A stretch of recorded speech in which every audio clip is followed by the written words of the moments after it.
দেখুন ভাই, দেখুন, জীবন চলার পথ এতটা সহজ নয়। কতগুলা হায়না একটা হরিণের বাচ্চা কে আক্রমণাত্মক ভাবে শিকার করতে চাইতেছি, কিন্তু জীবনে যাদেরকে 24 ঘন্টায় প্রতিনিয়ত যুদ্ধ করে বাঁচতে হয় তাদের আবার কিসের ভয়? তাই প্রতিনিয়ত চেষ্টা করে যেতে হবে। এখান থেকে অনেক কিছু শিকার আছে। হাজার হাজার শত্রু থাকা সত্ত্বেও যদি আপনি প্রতিনিয়ত লক্ষ্যটির দিকে এগিয়ে যেতে পারেন, সেখান থেকে কিন্তু আপনাকে কেউ হার মানাতে পারবে না।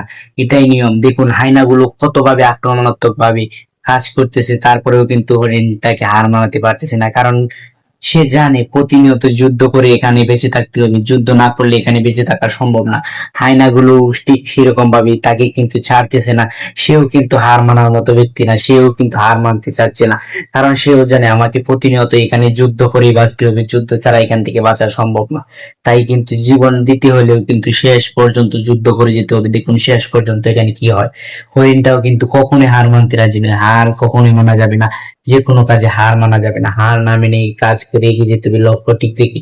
ঠিক সেরকম ভাবেই কাজ করতেছে হরিণটি। দেখুন হরিণটি কি এখান থেকে বাঁচতে পারবে? যদি আপনারা দেখে ভিডিওটি দেখেন এবং ভিডিওটি শেয়ার করে অন্যকে দেখা শুরু করে দিন, আপনারা বলে যাবেন হরিণটি কি এখান থেকে বাঁচতে পারবে কিনা। ফেসবুকে ভিডিও ভাইরাল করার নির্জা টেকনিক যদি আপনি জানে থাকেন তাহলে কিন্তু আপনার ভিডিও প্রতিনিয়ত ভাইরাল হবে। কিন্তু এই ফেসবুকে ভিডিও ভাইরাল করার নির্জা টেকনিক আমি আনবো না, এটা কোনোভাবেই হতে পারে না। যদি আপনার ভিডিও ভাইরাল না হয় তাহলে কিন্তু আমার পরিবারে এসে আমাকে যা ইচ্ছা তা বলে যাবেন।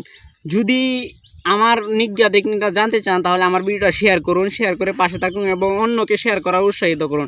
এভাবেই কিন্তু আপনার ভিডিও আমি শেয়ার করব, আর আপনার ভিডিও আমি শেয়ার করব, আমার ভিডিও আপনি শেয়ার করবেন, তাহলে কিন্তু আপনার ভিডিওটা ভাইরাল হবে। এটাই কিন্তু ফেসবুকের সবচেয়ে বড় নির্জা টেকনিক।